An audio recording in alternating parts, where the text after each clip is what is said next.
13th floor.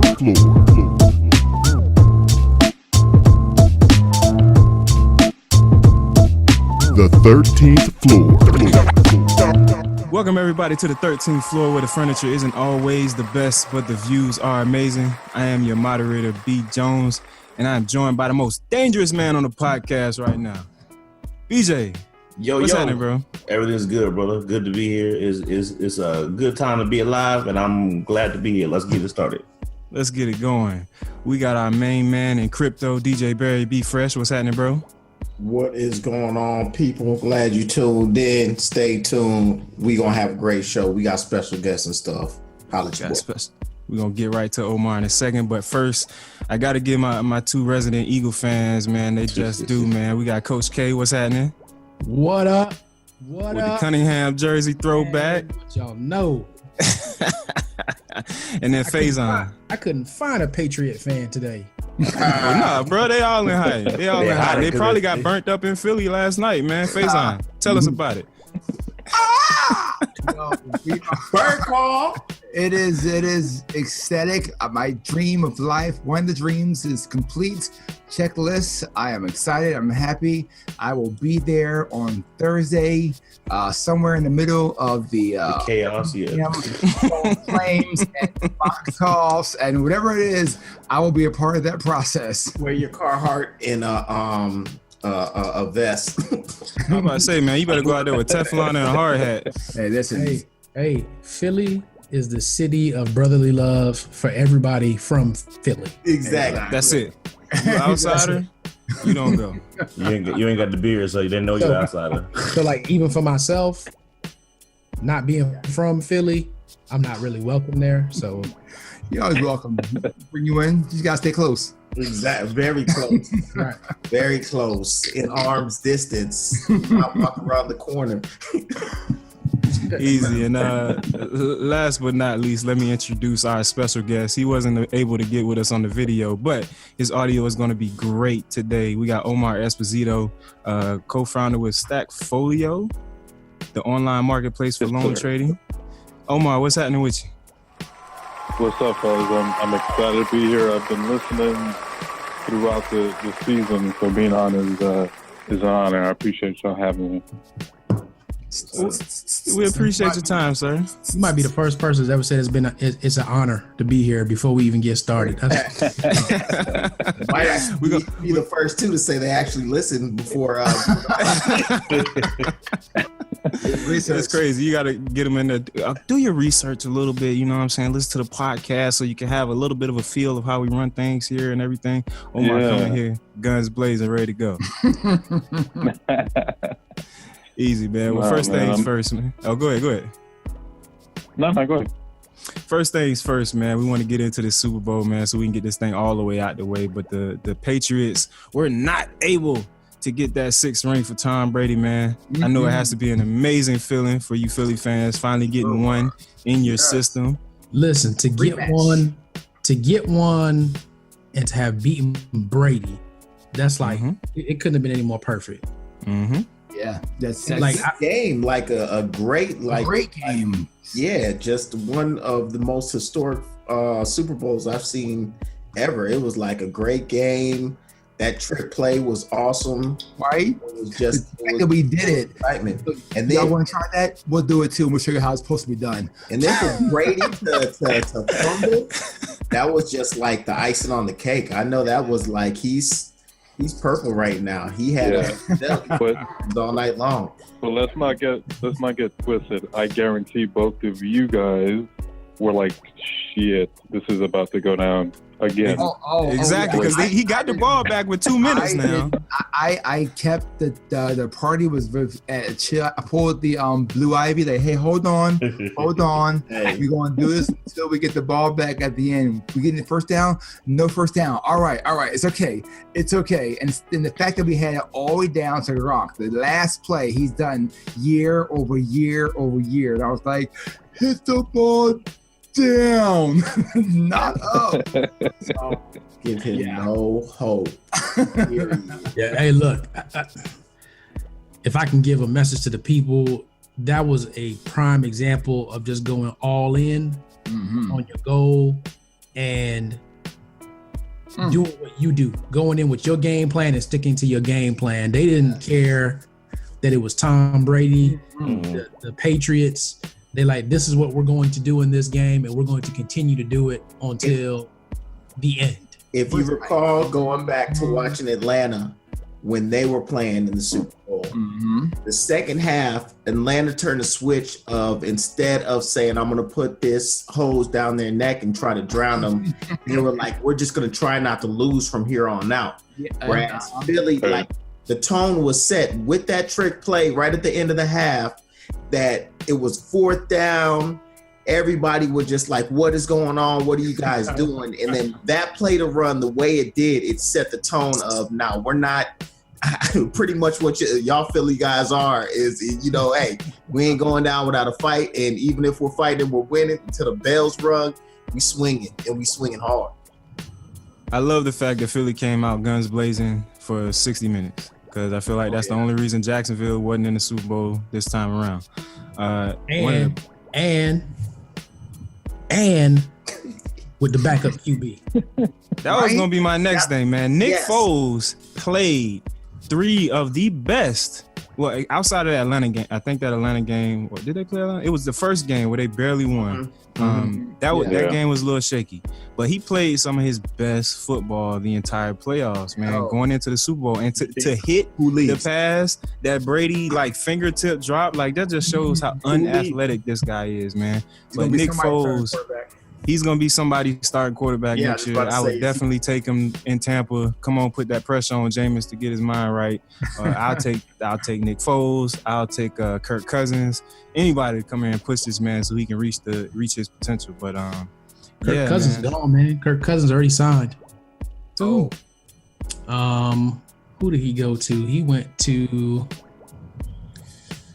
Oh man, I forgot. Did he? I thought he was. Didn't they sign this franchise? Like, didn't tag him? They didn't tag him this year because they just gave Alex Smith all Kirk Cousins' money. I got you. Sorry, that's who signed Alex Smith. Never mind, you guys are right. Yeah, so Kirk Cousins still up in the air. So, hey, Kirk, you listening? Come on, check out Tampa, man. We got great weather. The big question of the night, though, was BJ, how was shopping? Shopping? So before we get into Stackfolio, what do you mean shopping? You was shopping on Super Bowl Sunday? No, I ain't watched the Super Bowl probably in the last 5-6 years. So the last 3 years, 4 years, I've been in school.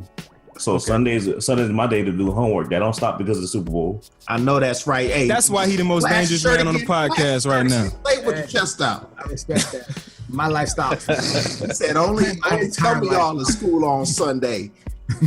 So it really was only on in the house last night. My son wanted to watch it. If not, it probably wouldn't even been on last night. I had plenty of other stuff to get done, man. Trust me. I saw the end of the game though, because he was falling asleep and he begged me to stay up. He was the whole game, and I go wake him up. No, 5 more minutes. So I sat there with him for like the last 3 minutes of the game, which probably was the best part of the game anyway. So. Yeah, the whole game was really good. The whole game was really good. I can't say that. Yeah, the whole game was good. But it's crazy that the game starts at 6:30 and it still lasts till like 11 o'clock, man. Like a lot of commercials, a lot of TV timeouts. Hey, are we going to get into the halftime show at all, or are we going to pass that on? The halftime show? So I definitely took a power nap during the halftime show. I wasn't even interested at all. But if you guys want to get into the halftime show, we can absolutely go there. Omar, you leading the discussion. What you got, baby?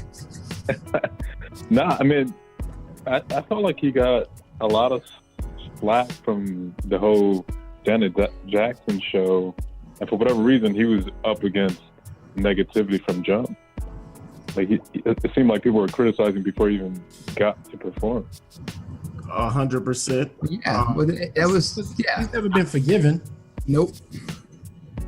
And then they come back on the big stage, but he played that song, which is like it's not a slap in the face. Like you could have done all the other songs, you played specifically that one, and on that part where you say, "I'm gonna have you," he went, "Nah," and went to a new song. Like you drag out even more. There was no reason for that. He had to hit. Let it go, y'all. Like, let it go.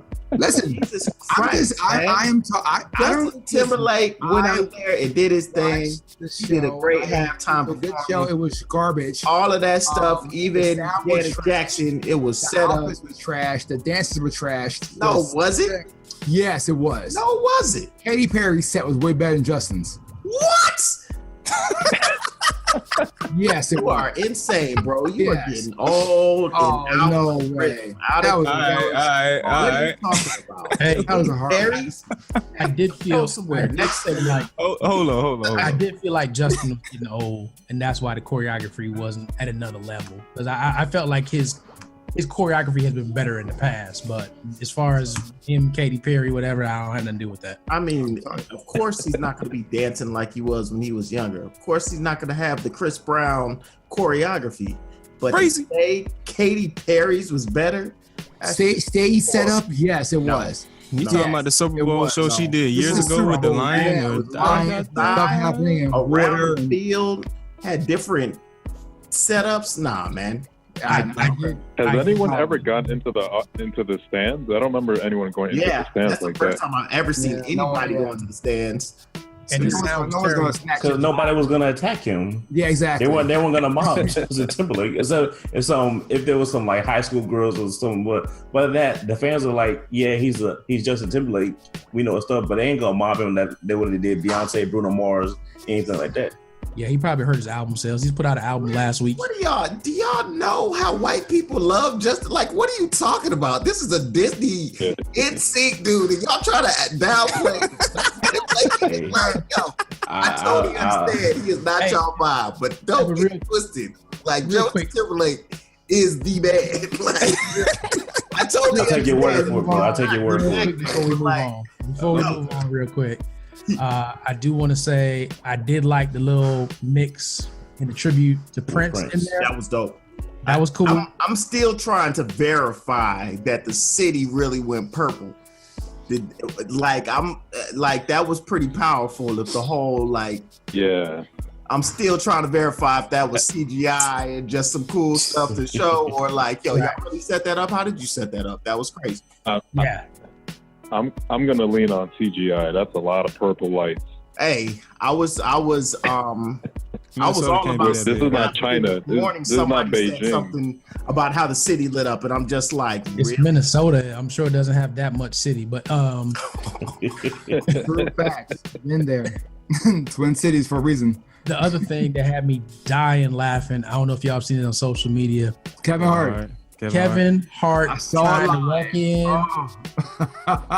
Trying to just taking all kind of L's for no And reason. the bouncer stopped him. The security guy stopped him. That was hilarious. He's gonna make so much money off of that bit when he does it in stand up. When he got when he dropped the F-bomb too. He was on live. I heard about it. I didn't see it. Yeah, he was sitting there. It was just like you could tell Dion was just trying to be cool and like bring him up. And then like you could tell he was lit and he's just walking around and talking. Everything else, and then like Dion gives him a mic and he's just like rattling on about randomness and we did it. You could tell the producer like, all right, y'all need to get him off. Y'all need to go ahead and get him off. And then he just, oh man, such and such. Dion's trying to get him off. Oh man, I don't want you to fall off the stage. And he's like, oh man, F that such a. And he just paused like, quiet. Everybody's like, oh, I'm sorry. He just drops the mic and just walks away. So shout out to my man Kevin Hart, man. Still taking L's in 2018. He was talking about some children don't drink, and they just cut it off. Yeah. Was he trying to say he was drunk at that point in time? Or Yeah. he was later on He's come out publicly and said he was highly He intoxicated. was done. Okay. Yeah. I was lit by then. But listen, Yeah. man, his first Drunken mind, sober thought. championship. Hey, Listen, there was absolutely nothing wrong with him being drunk. He was attending a football game for a team, his team, first time they've won a championship ever. Like there was every reason it was their fault for putting him on TV. yeah. Hey man, look. So look, these dudes, they stack their folio. So let's talk about Stackfolio. Thank you, Kerrol. Yes, let's give That Omar was a nice transition. nice transition. Let's talk about Stackfolio a little bit, man. So we mentioned it a little bit in the intro. Yeah. Online marketplace for loan trading between financial institutions. Omar, before we get into actual Stackfolio, can you give us a little bit of background about yourself? Yeah, absolutely, man. So originally from the Bronx and had family in Miami. Yeah, BX, baby. Had family in Miami, and so when I was looking for schools, my dad was like, I think you should go check out Miami. I'm like, all right, that's cool. First, I went to UMass trying to look at sports management. It was all right. And then literally the second school I visited, Miami, I'm watching dudes walking around flip-flops, T-shirt, and the girls walking around like, all right, this is it. This like is literally it. like 2 minutes into this is it, into my tour. And it was just, the rest is history. After I graduated Miami, went to work at Credit Suisse, so investment banking for a couple of years. Got caught up in the crisis, which, come full circle, ended up being a blessing, being able to see and be at sort of the epicenter of ultimately what ended up crashing, so much of the housing stock. Mm-hmm. So after that, ended up going into what's called the Federal Home Loan Bank system, which, to keep it short, is essentially it's a bank for other institutions. And so, for about 10 years between Atlanta and New York, I worked with institutions all across the East Coast and, having day-to-day interaction with CFOs, CEOs, and really trying to understand how we can serve and be a strategic advisor to their institutions. So it was a really pretty awesome training ground for what would ultimately be, running and starting as part of a team with Stackfolio. Awesome. Okay, so and then getting into Stackfolio, without getting too technical with it, can you go ahead and give us a good explanation of what it is and what you guys do? No, absolutely. So if you take a step back and understand what banking is, right, it's at the core, in the simplest fashion, it's banks make money by taking deposits from us customers, and then they invest those dollars into loans. And so the spread that they charge those borrowers and the people that they take deposits, that's their profit. Mm-hmm. And so most banks and credit unions, for that matter, if they're in a city, they very likely have good access to loans. Now, if you're, let's say, in the middle of Georgia or middle of Pennsylvania and not have a ton of activity, you may have a hard time being as profitable. So what do? You look for opportunities to acquire loans. Today, that market in buying and selling loans is over $500 billion. And that's just in community bank space. You go to the big banks, and internationally, you're well into the trillions. So just in the U.S., community banks are trading these loans, whether they're buying or selling, at about $500 billion. But what's crazy, it's completely human brokered, meaning if Bank A wants to sell to Bank B, they either have to know each other or they have to hire someone to basically do that transaction on the phone or via email. And if you look at all other financial segments of the industry, or even you can say Amazon and what they did to e-commerce, or Kayak, what they did to air travel, all these marketplaces exist because, frankly, the internet was like, nah, we're not allowing these type of industries to continue to be super dated and human brokered. So that's really what we're trying to do with Stackfolio. We're taking a completely human brokered business and trying to make it online and completely automate and create efficiencies in how banks trade with each other. Awesome. So this is something that you and your partners created from the ground up, right? No, well, no, it's a very interesting and not a typical startup. So the actual startup, the idea came from a bank. Okay. And one of the things over time is, like, I've thought about what's given me an entrepreneur spirit is sort of really solving a real business problem versus, in my opinion, having an idea that you don't necessarily know if there's a need for a solution, right? So this was the bank. One of my clients had this problem, which we talked about, right? The need to buy and sell loans online, and said, I can't create this in the bank. Let me go and connect with someone who could build this business and recruit the team. And so the they reached out to a local venture capital fund here in Atlanta called Textful Labs and said, hey, we have this problem. We want to build this business. What do you think? Is it something you guys can help us with? They did their research and was like, you know what? This is a $500 billion opportunity. Let's go for it. So they went out, recruited on the engineering side, co-founder, my CEO right now. And so he started building the beta platform 2015. Then that client of mine, the bank, reached out the end of 2015, said, hey, they're building this platform. It'd be great if you could advise and sort of give them guidance as a banker, as a business person, as they develop this product. So from the end of 2015 through the summer of 16, we're basically unofficially advising as the engineers, so to speak, were building the actual product. And so basically when they were ready to go live and actually start raising money, they said, do you know anyone that would be ready to come on and actually help run and build the business from a banking and business perspective? And yeah, at the time, I was at the Federal Home Loan Bank of Atlanta, super established, conservative, sort of slow corporate environment, but super, again, established and not necessarily a ton of activity that I could see myself getting into long-term career-wise. So I was like, you know what? I helped sort of advise this group for about a year. I see the opportunity. I trust the people in it. Mm-hmm. And I'd be coming in as, the only other executive at a stage that, again, if we make this thing work, would be amazing and being beyond just career, but financially and just, personally completely changed my life. So jumped over November of 16, and then we went live December of 16. Okay. And it sounds like an amazing journey, man. So with Stackfolio, if I understand it correctly, it sounds like it's basically a hub for the buying and selling of loans in the financial institution arena, right? Yeah, that's exactly right. So is there any other competition, or do you enjoy that first comer advantage?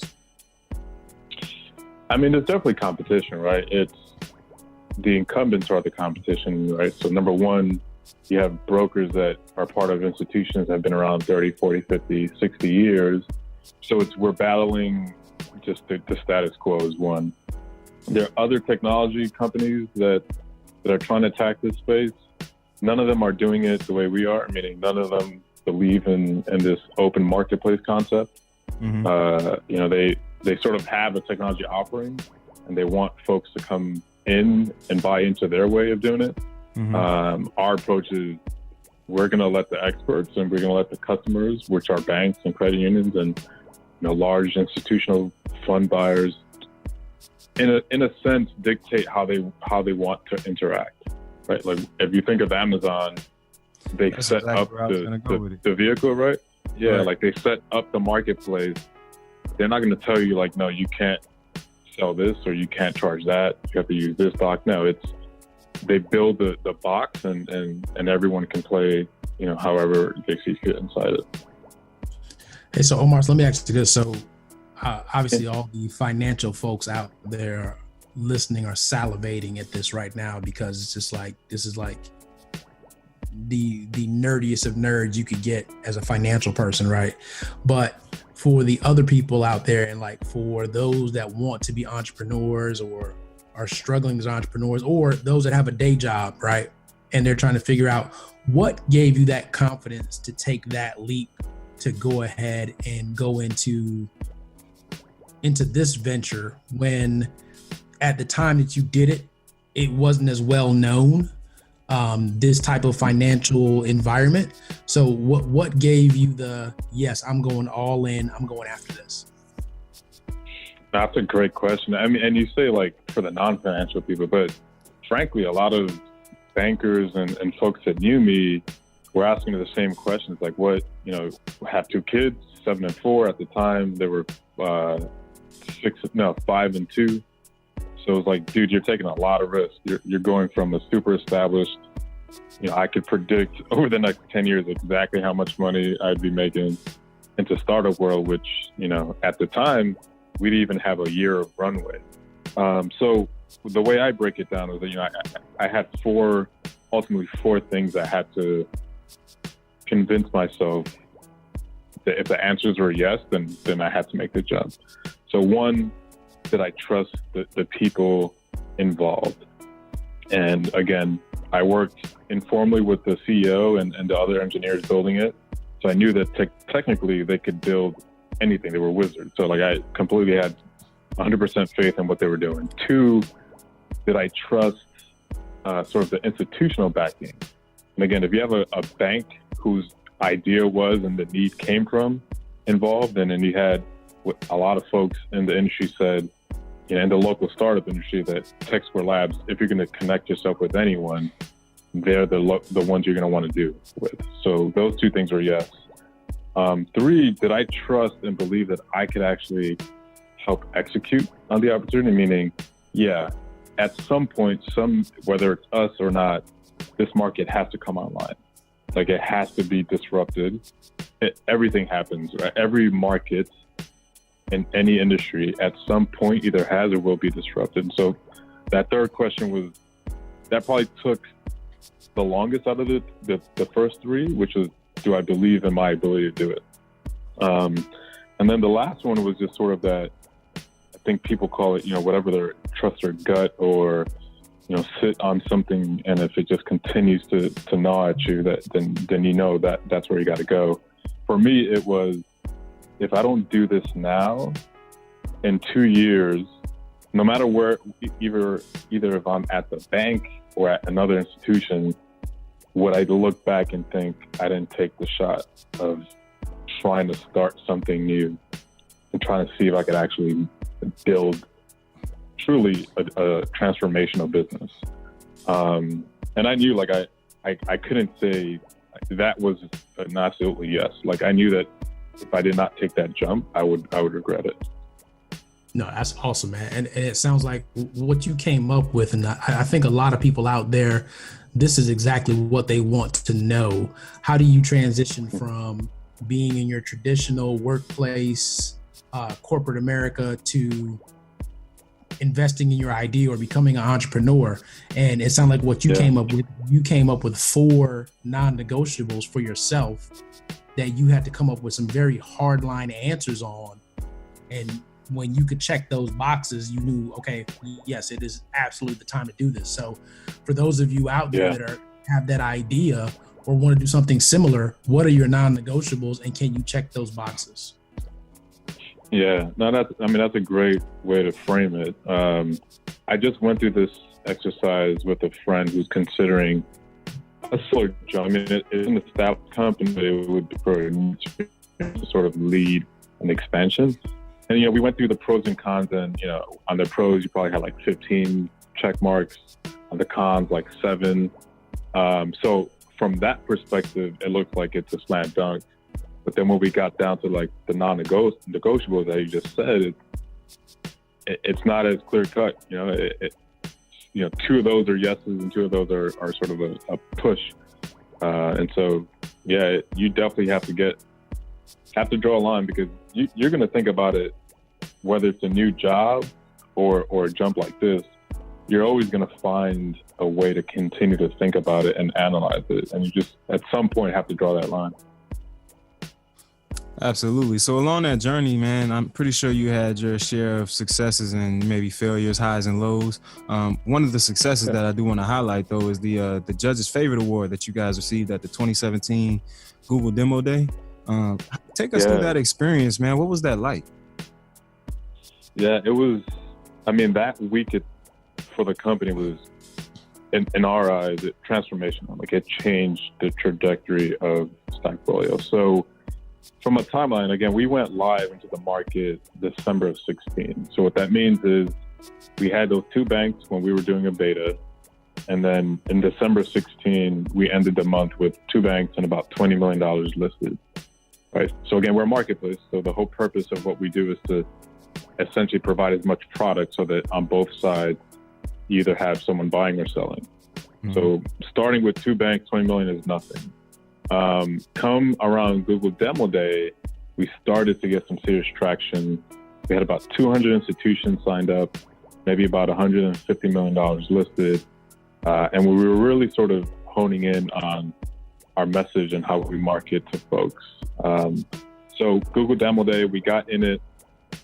You know, it's about 200 companies, startups around the country, actually around North America, who are part of what's called Google for Entrepreneurs Hubs.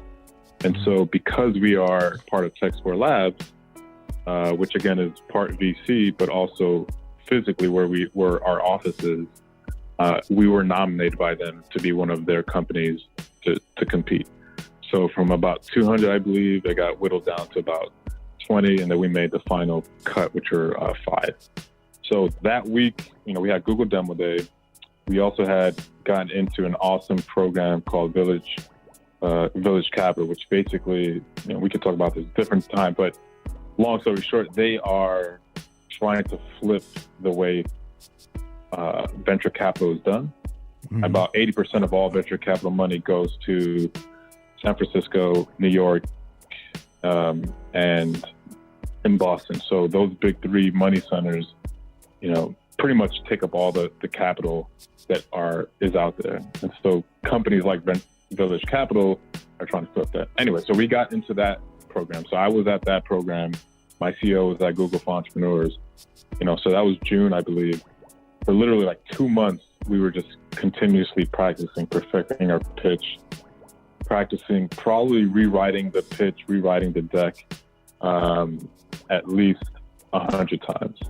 So by the time we got to Google Demo Day, it had been in front of at least 20, you know, serial entrepreneurs, folks that had either built and sold companies or were already building, you know, on their second or third stage of running a fund who was investing in companies. So it was well vetted out, and we had a good feeling. Now, you know, we never know, it's a competition, right? And we never know how the judge, whether or not they're into a company like ours. But, you know, I think what ended up winning it for us was really giving that message that there's no way that this massive opportunity is going to exist in the future, right? Like $500 billion gets transacted, and no one has more than a $2 to $3 billion share.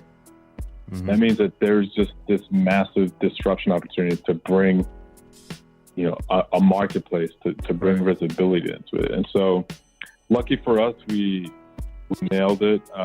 You know, that practice made perfect. You know, Steve Case was one of the judges, and Steve Case, co-founder of AOL, and has one of the most successful and largest venture capital funds and, you know, family of funds. So we won that.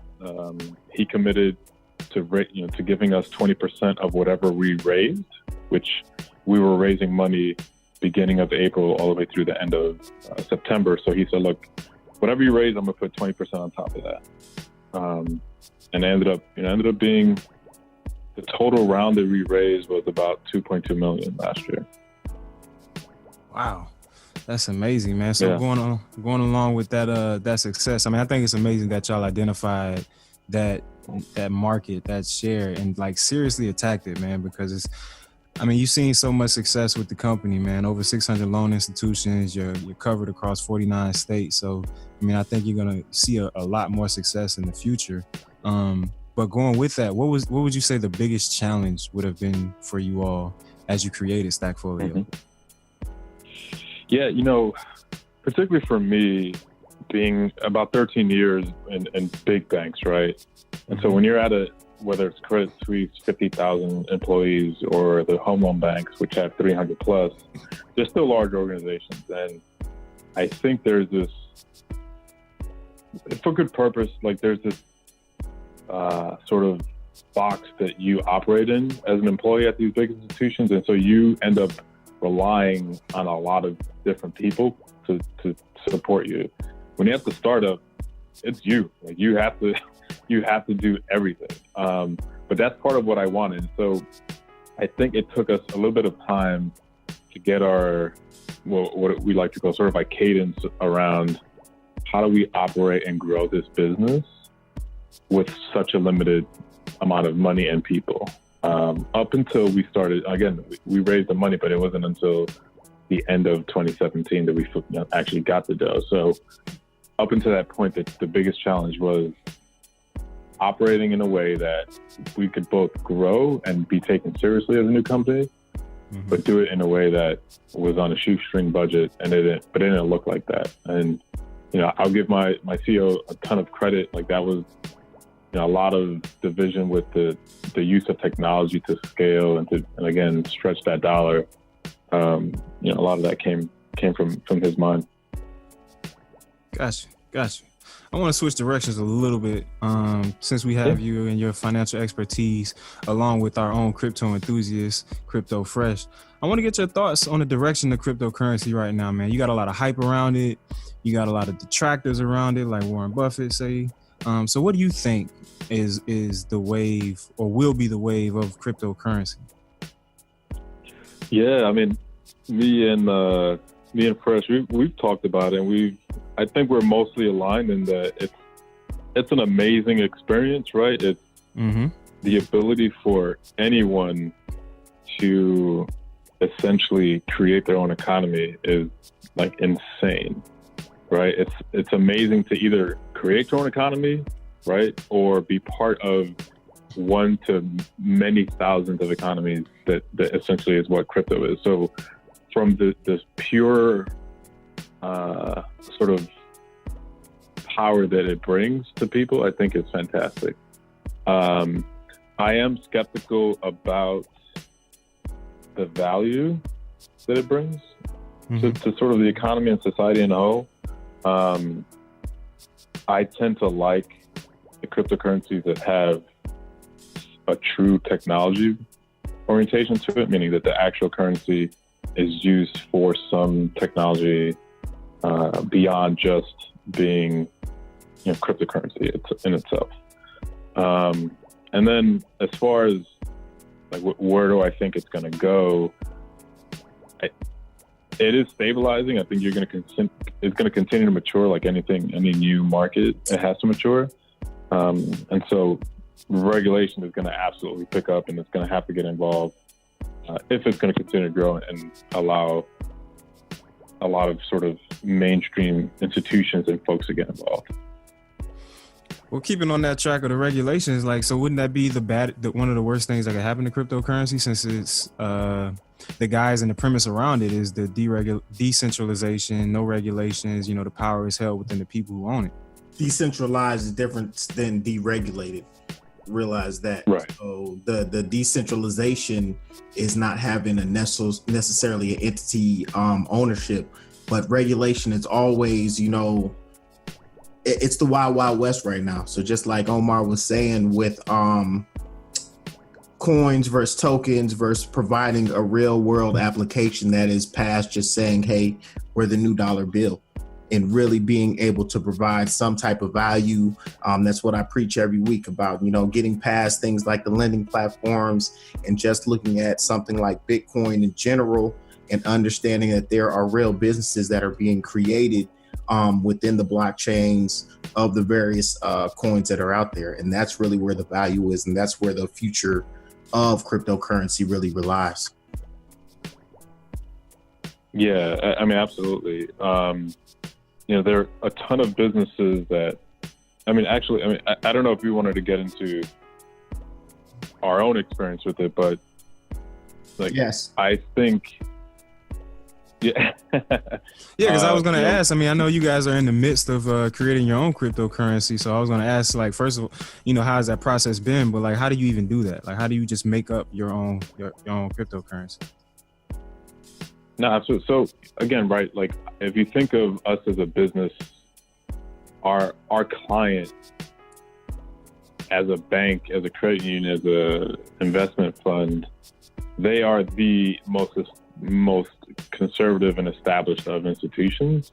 And so the last thing we wanted to do was do something in this space that would make us look reckless or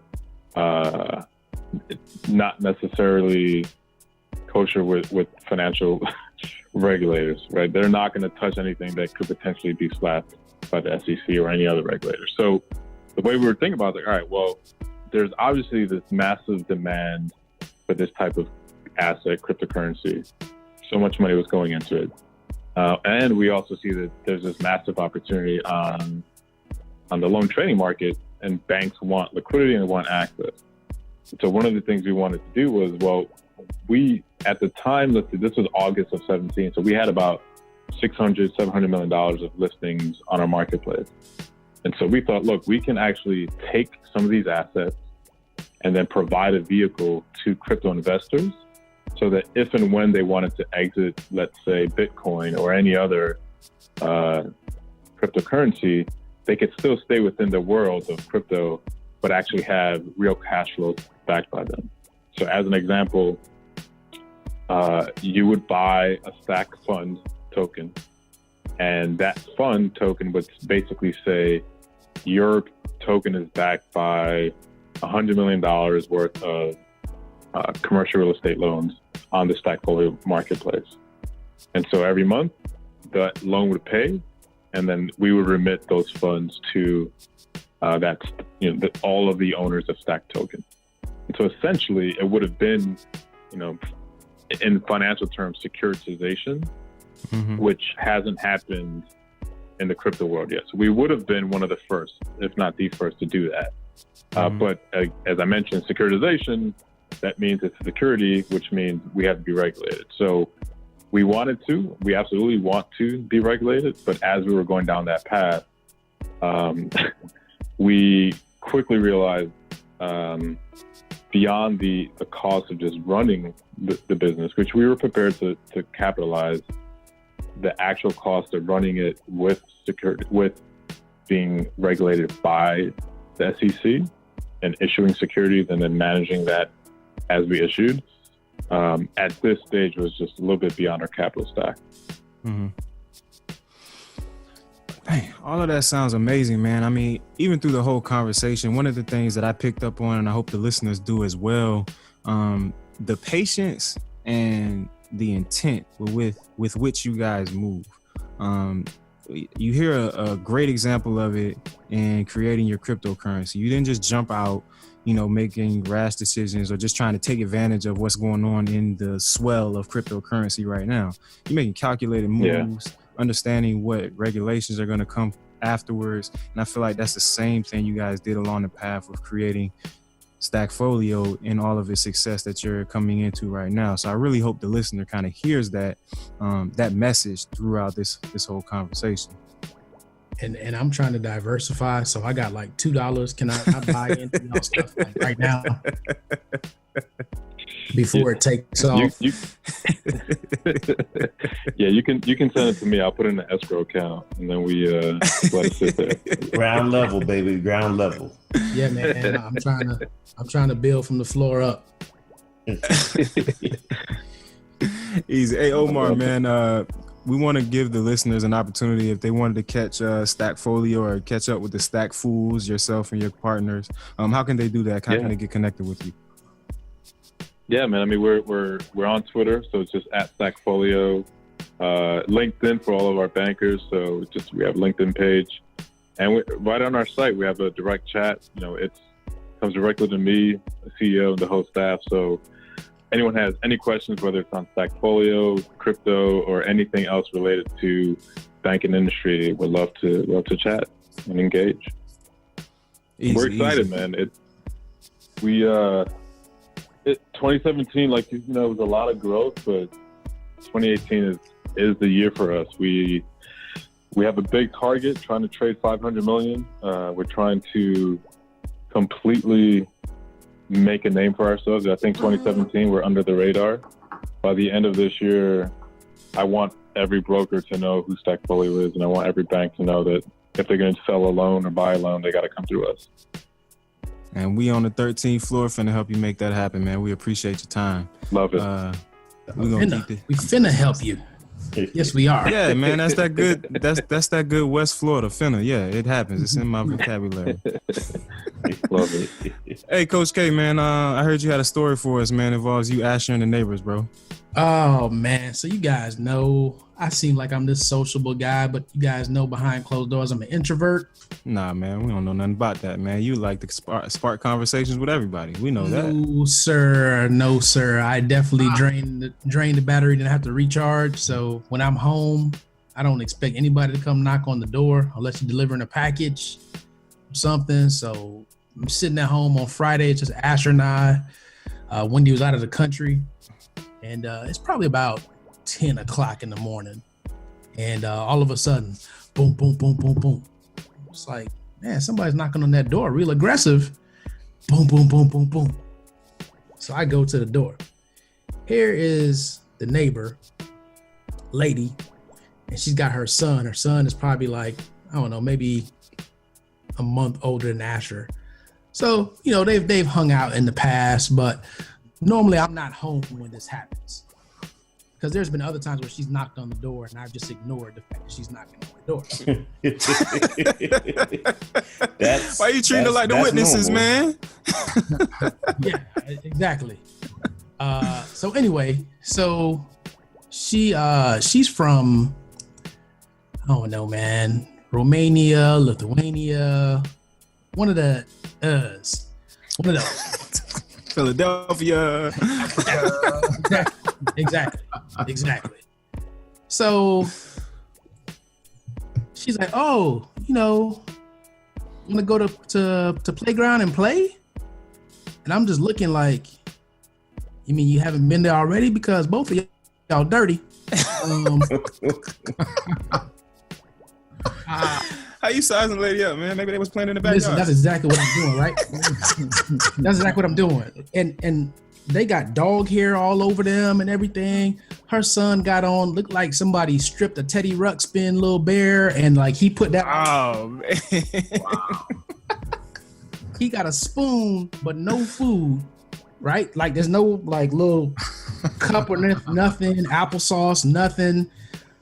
But like on the side of his mouth, whatever he was eating, it's like dried up. So I'm just like, oh, you know, you were eating breakfast, what's going on? She's like, no, just snack. And I'm like, well, it looked like he was rolling in honey, and then like the dog came like. So I'm sitting there now just like, I can't let my son go play. Y'all. And then she's like, oh, he still has on his pajamas. And I'm just like, yeah, it's 10 o'clock in the morning. We're not going anywhere. And she's like, oh, but he's just in his pajamas still. I'm like, but he's clean. But he's clean. Y'all ain't clean. Did you tell her that or no? That part I did say, yes. That part I'm saying. This part of the conversation now. Make sure folks understand. Because your face said that you did say that. Yeah. He's clean. Like, who cares he's in his pajamas? Like, oh, so you're gonna go to the park? No, I'm not going to the park with y'all. Did y'all sleep outside last night? Were y'all stuck outside? Like, what happened? I don't understand. Nah, man, you go on with your little boo-boo. Take boo-boo and y'all go play at the playground, man. I'm getting ready to go somewhere. Some niggas say Kerrol loves his neighbors. Right? Listen, you should too. But then she's like, well, where are you going? Wow. I'm going to Wakanda. I'm going to see my brother. I told her just like that too. I did say that. I'm going to Wakanda. I know you said that. I knew you said it. Where is Wakanda? All right, we'll enjoy trip. I will. Like an amazing grocery store. I've heard about it. I'm like, oh, wow. Close the door and lock the door. You have amazing neighbors, bro. That was hilarious. Man. wow. How you gonna come over here dirty? First thing in the morning now. First thing in the morning. And they talk about my child still in his pajamas. But he clean. But he's clean. What? Yeah. And he's had breakfast and a snack, and it's not on his clothes. He's not holding a spoon. He's got two. Oh man! Hey, all I heard was we civilized over here. That's all I heard. That whole conversation. We don't play with the peasant. Somebody else should wear that clothes monkey in the jungle shirt. Take your kid and go. Thank you, H&M. I think you found your next model. Excuse me. Who we going to next, man? Faison, you got it with the your arts corner this week, bro. Yes. This is a very simple, straight to the point one. And she had on the boots with the fur. Like, why you having the boot? It's 70 degrees outside. Why you got fur? She said she's from it's cold in those most of them. Yeah, we're not there. Hey, listen. We my in auntie, Florida. My auntie thinks it's the coolest thing in the world. And granted, she's from Africa, so it's like super cold here. But like she'll be in the house like wrapped with a scarf and like a jacket. I'm like, it's 70 degrees. It's too cold. It's too cold. So it's like the opposite for them, I guess.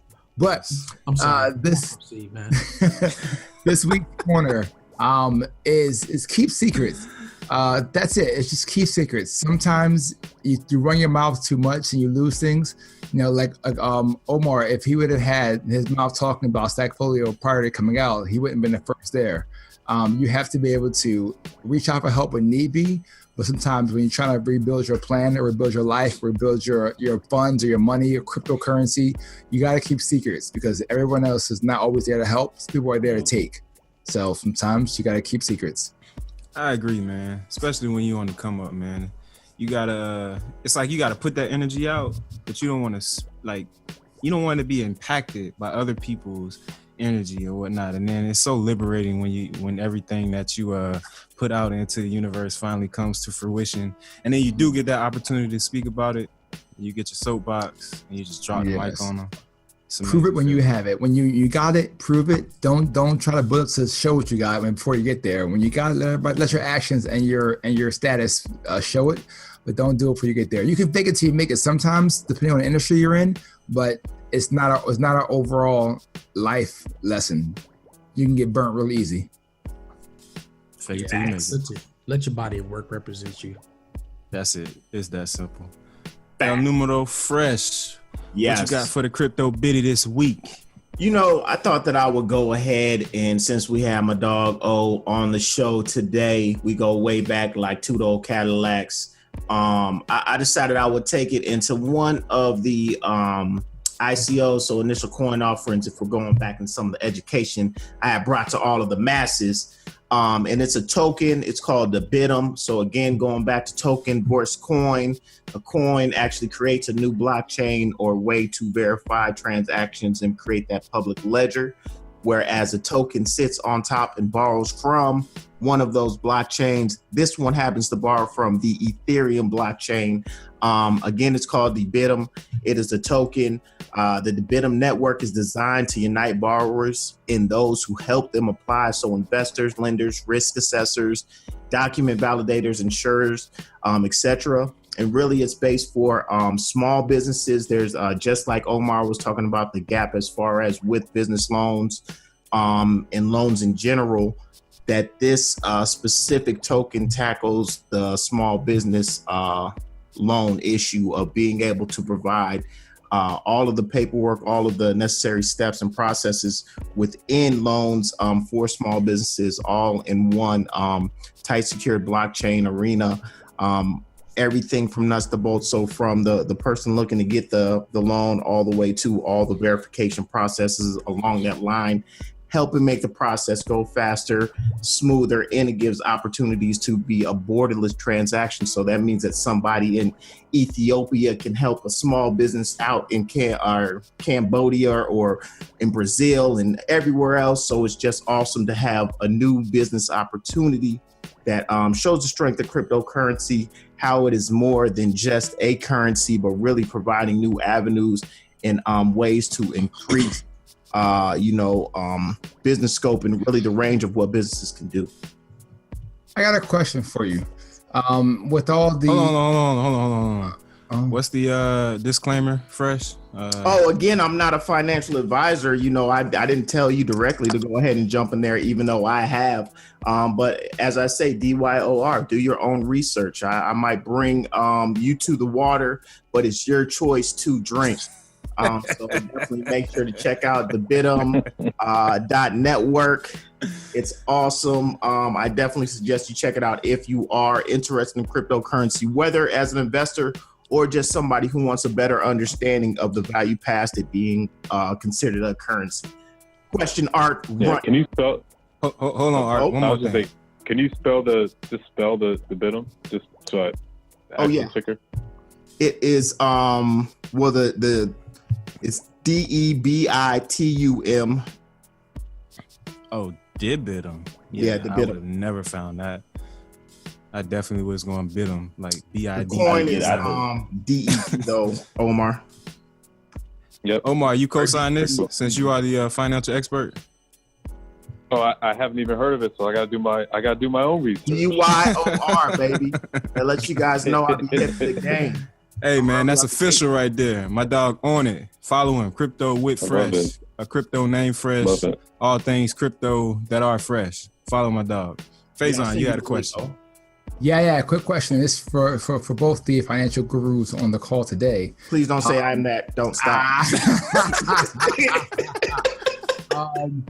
So with the vitality of the Bitcoin and the issues that you're seeing, what's your thoughts on JP Morgan Chase, Bank of America, Citi banning purchasing Bitcoin on credit cards? Do you think it's a play? I mean, it's while they are banning them, they're still investing in them on the back end.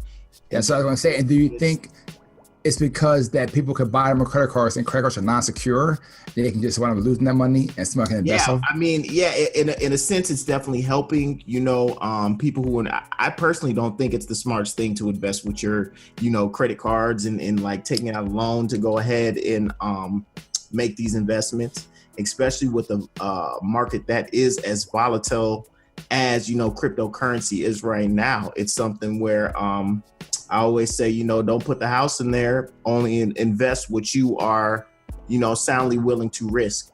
You can't go into this thing and just because you see that person who invested $100 or $1,000 and now they're sitting at, a couple $100,000, if not $1 million from their investments over 2017 or before and think that's the way the game is. It's something they always talk about in the space. And that's really any investing space where you get caught into the ride of seeing people make money and think that is the norm of the market.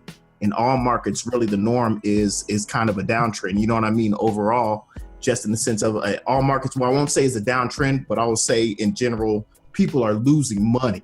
And that's the biggest point to realize that you have to do your own research. It's not about, just trying to follow what's the popular vote or what the popular thing is. It's about really understanding that it's no different than the stock market. People get caught up in feeling like it's monopoly money. And this is really, it's stocks, not slots. Again, I'm going to put that on a t-shirt, coin that phrase, whoever steals it. I've got it documented right now, so y'all can't take it. But seriously, it's stocks, not slots. Do your own research. Understand that there's a bigger opportunity than just thinking it's a digital dollar bill, and understanding that, there are businesses that are creating new avenues, new spaces. I preach it and talk about it every week, but there's real opportunity in understanding that this is going to be the future with the way that processes are validated, how things can be wrapped up, and how processes can be made a lot easier and simplified. Listen, I'm hoping personally responsible if staying Texas when I don't make any money. You guys know this whole financial thing is outside of what I do. So you guys just let me know when I need to give you more money or some money. Well, you already committed. You already committed those $2. So I got $2. Check your PayPal.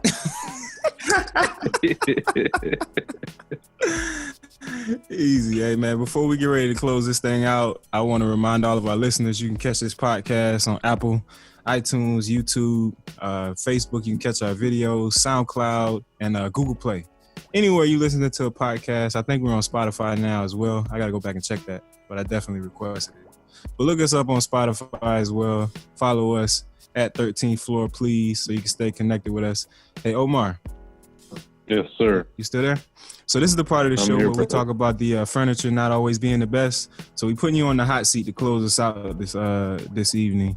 But we're sure that your views are going to be amazing. So can you give us something that we can leave with the people? Anything? I mean, what? Anything. This is like your 30 seconds, man. This is your 15 seconds, 20 seconds of fame, because we got to wrap this thing up. But go ahead. What you got? Wrap it up. Wrap that shit up, eh? Nah, man. I mean, this is on a personal note. A lot of these dudes on here, B. Jones Media, we don't know each other that well. Right. The rest of the dudes, a lot of love and respect. They were a little bit older, so they took me under their wings, and it's it's awesome to be here, almost 13 years later after graduating and still being part of this crew and seeing where we're going with this family. So I love it. And I just truly appreciate y'all bringing me in and giving me a chance to speak my story. Yeah, man, this won't be the last time, so don't go hide. Yeah, man. Nah, we man. already got a show. I'll be on video next time. We already got a show lined up for you, man. You don't even know it yet. Yeah, we want to see the mansion next time. By the time, all the renovations and everything with them Stackfolio checks coming in, them Stackfolio coming in. No. Hey guys, a lot of you been asking me questions. This is old money. What I do, I thought I'd show you my crib today. I do have a question though. Do you guys have a Spanish version, or is this just English? Yeah, Kerrol translates the podcast in Spanish after we run it. Subtitles popping He off. changes his voice. He changes his voice for everybody. Yeah, it's like El Chapo. You know what I'm saying? How they have the English voiceovers. We got the Spanish voiceover, and Kerrol does all the voices. I do all the voices. Love it. Hey man, we up out of here. Make sure you go check out Omar Espesito and the rest of the Stackfools at stackfolio.com. Omar, we definitely appreciate you and all the knowledge you dropped on us. Wish you nothing but success, and we definitely looking for that ICO coming out of Stack Fund soon. But yeah, ladies and gentlemen, that's it here for us on the 13th floor. But the furniture isn't always the best, but the views are amazing. Especially if you up here where the Eagles are at. The 13th floor.